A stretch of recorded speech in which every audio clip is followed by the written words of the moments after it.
Hello. Today I want to talk about retirement. Really fun, exciting topic. At least I think so. Um, to me, retirement has always been the dream. That might sound a little bit silly, you know. I think when we think of retirement, we think, all right, we're old. We're not as energetic or active or healthy as we were when we were younger. But hey, we don't have to work anymore. And that's pretty awesome, right? Because let's face it, for most of us, work sucks. And the sooner we can stop working, the better. Um, so, so what's the problem with that? Well, there's a lot of problems with that. For one thing, retirement age is off in the future, the far, far distant future. Um, I'm 35. That means I've got 30 years at least until I can start to think about, you know, living off my savings, living off my retirement funds. Um, for you, you could be further from that goal. You could be 30 or you could be 25. So that's 35 years or 40 years. Maybe you're a little bit closer. Maybe you're 40. So that's 25 years. Still, 25 to 35 years where you have to be working. So think about that for a second. I don't think many of us really stop to consider the reality um, of this kind of life situation where we can't take the pedal off the metal for 30 years. So going to work Monday through Friday, getting maybe 2 weeks of vacation off per year for 30 years. I don't know about you, but that sounds a little bit scary to me, especially if you're in a job that you're not really excited about it, right? If you have anything less than a strong interest in going to work each day, this is a major dilemma. So what do, right? Well, I'll tell you what you do. You figure out how to make those 30 years as enjoyable as possible, right? And I hope you know examples of people that are doing this, right? People do exist that like what they do, that even love what they do. 10% of the population reports that they love what they do. 30% of the population reports that they like what they do. 70% of the populations are they're either neutral, don't like what they do, or they're in career hell. I know these stages very well. I've been through most of them. Most recently, I've understood career hell and what that means. This is the reason why I took stock of my situation and made some serious changes. Got out of the corporate world, got out of an environment that was very bad for my health. Talking specifically about kind of the grind that was, the typical sales culture in the tech industry. But that was just me. It wasn't fitting with what I wanted for my life. For some people, that works, right? It's all about figuring out what works for you, right? And if something's not working for you, well, what will, right? So what is that? How do you find work that you enjoy? Do you have any idea what that looks like? Most of us don't. Or we have some idea, but we're not really sure about it. It just seems kind of far-fetched. And that's where people struggle, right? They get stuck because they think that, well, I've got this resume and I'm in a very competitive job market. I have bills to pay. Rent is expensive. I'd like to buy a house someday. I'd like to maybe, have a family, settle down, and all these things cost money, right? So, Adam, yeah, this all sounds great, but what about the money? Well, let me tell you about the money. Do you think over the long term, you're more likely to make a lot of money if you're doing work that you're really good at, that's aligned with your strengths, your talents, your values, your interests? Do you think if you have these things that you're more likely to be successful, more likely to provide a lot of value in the marketplace, and more likely to make a lot of money? Or do you think you'd be less likely? Or how about this? What if you're really, really good at certain things, right? Let's say you're gifted people person, and you're really good on the phone, and you happen to be working as an accountant or another kind of desk office job where you're behind a computer every day, you know, and you're not utilizing your skills, your strengths, your talents, and so your performance reviews aren't that good.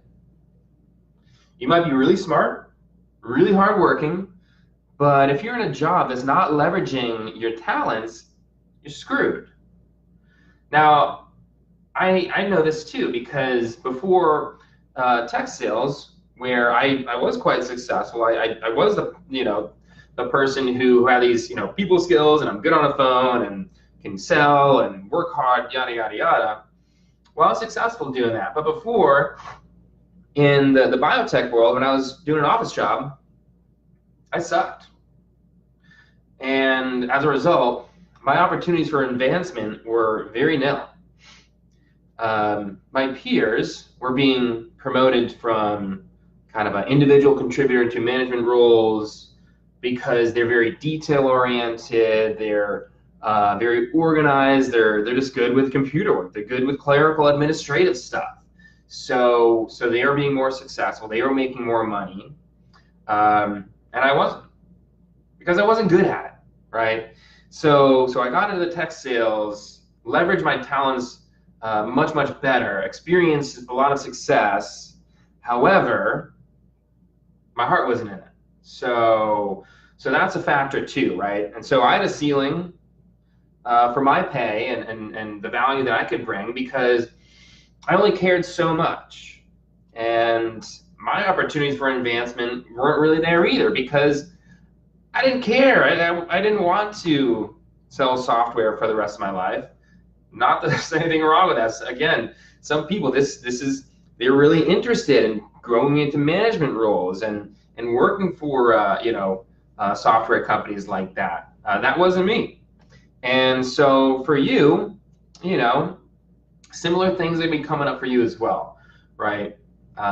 We choose our career after college, or we don't. We normally just kind of fall into it. People tell us, oh yeah, you might be good at this, or yeah, engineering's a really good profession. You like computers, yeah, become a computer programmer. Never mind that, you don't really care about writing code. It's a good job, so take it. So you do this, right? You get a job, you work it, you advance, you pick up a lot of skills, you become invested, but it's not really working for you after a while, right?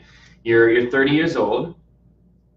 You've got to work another 35 years until retirement, and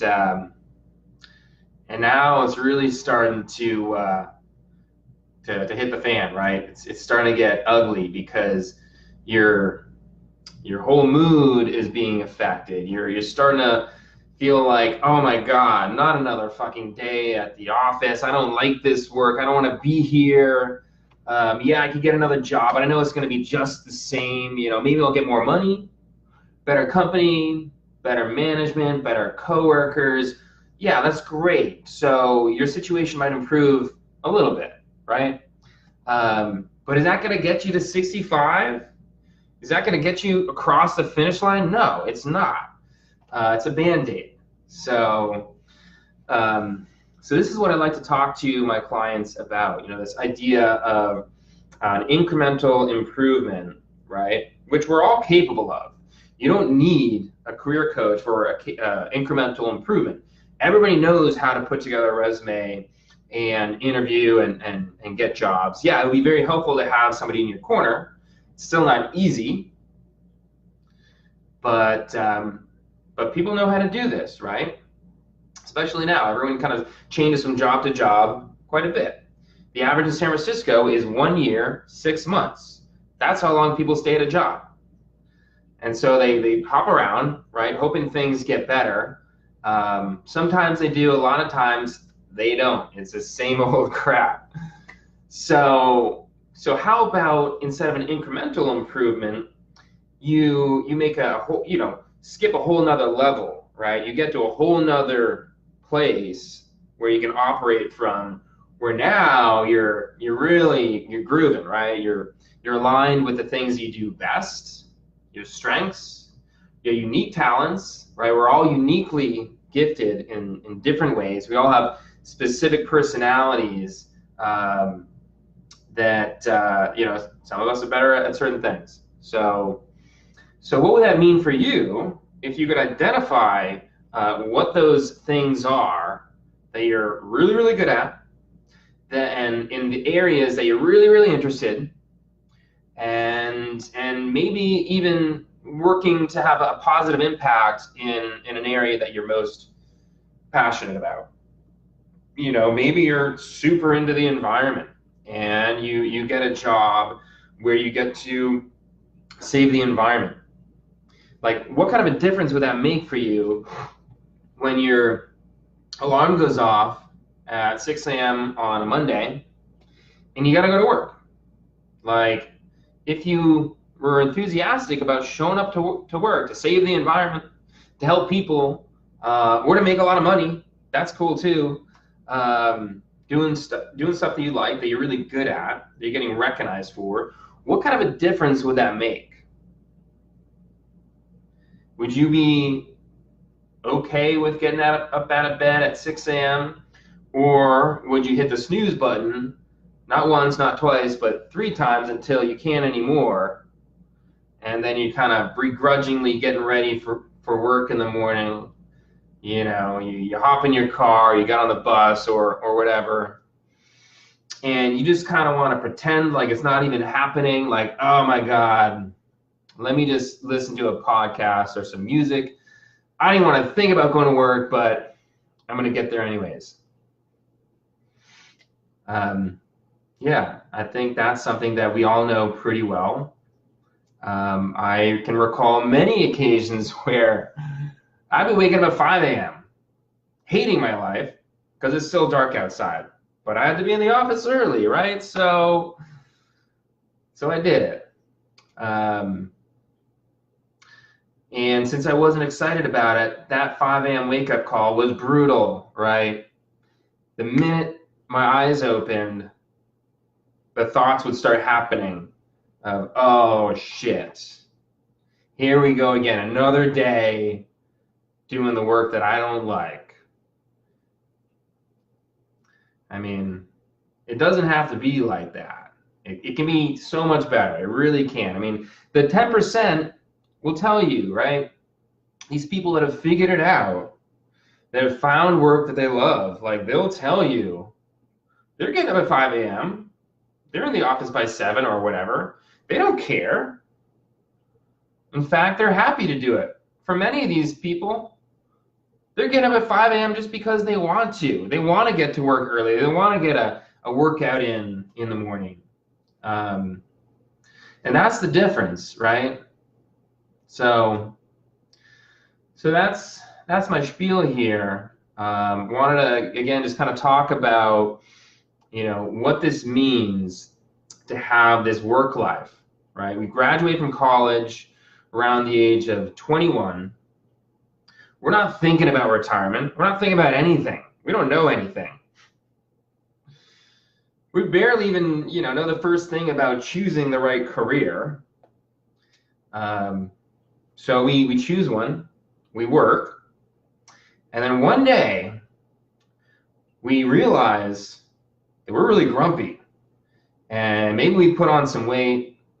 Maybe, things aren't moving along the way that we hoped. Maybe, maybe we're still single, and we would have hoped we've been, settled down at that point, or whatever the case may be. Whatever hopes and dreams we had when we were 21 years old, by the age of 30, oftentimes we can pause and come up for air and realize, shit, I'm not anywhere close to being where I hoped I was.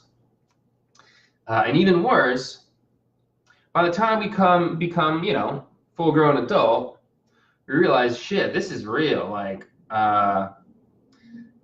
I've been in this job for years now, and I have to work for another 35 years. I don't think people even have this thought because I think it's too scary to have, but it's the reality. You got to make it to the finish line. And you shouldn't even have to think of it like that, right? But when you're in work that you don't like, that's what it feels like. For me, I was always thinking, oh God, I can't wait till I get to retirement age. My dad is he's 68 years old, about to turn 69, and he could have retired 4 years ago. And I remember when he hit retirement age, I was like, Dad, this is incredible. Like, you should celebrate. Like, your work's over. You're done. You can chill. You can take a break. You can just spend the rest of your life, doing woodworking or going on bike rides or going fishing or whatever. But that actually didn't really register for him. You see, he actually loves what he does. He's a university professor.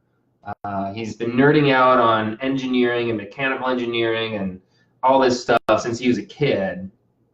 And he just kind of stumbled into the right line of work.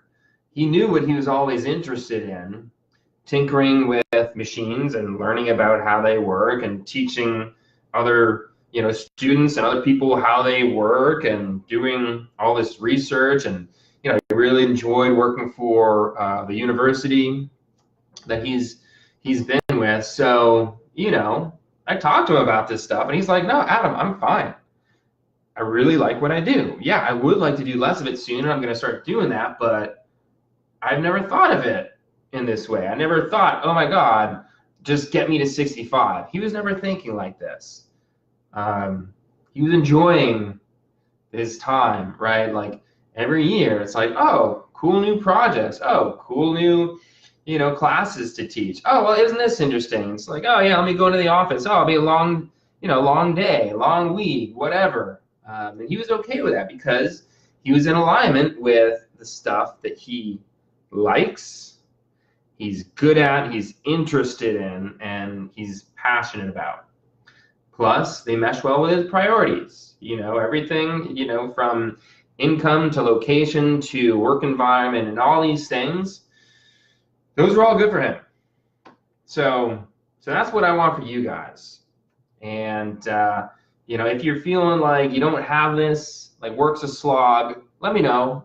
Let's have a conversation. Love to help you out with this. I really enjoy these kinds of conversations. I just got off a call with somebody recently who decided to work with me, and really excited to work with him because I know he's got so much potential given all of his interests and how much he already knows about himself. So that's it. Shoot me a note if you want to learn more. Otherwise, just keep thinking about this, right? 30 years, whatever the case may be for you. How are you going to get to 65 in the most pleasant way possible? How can you get to a point where you stop thinking about retirement age? You don't have to retire. My dad's not going to retire for another couple of years, and he's totally cool with that. Many of us aren't, we don't want to just stop working altogether and all of a sudden we're sitting on the couch watching TV, eating chips every day. That's not the dream either, right? So anyways, just want to encourage you to kind of think about the long term. What do you really want for your life? Zoom out, what's the big picture? What do you really want for your life? Outside of job stability, income, the stuff that keeps us trapped in the easy work that we can get, that we hate, and think about, what you could aspire to, right? Like, how can you change things for the better? Whether that's a small change or a big change. Think about your lifestyle. Think about what types of habits you could be creating. So that's it. That's my spiel. Hope you guys enjoyed it. Tune in next time for another topic along these lines. Have a good one. Have a great weekend.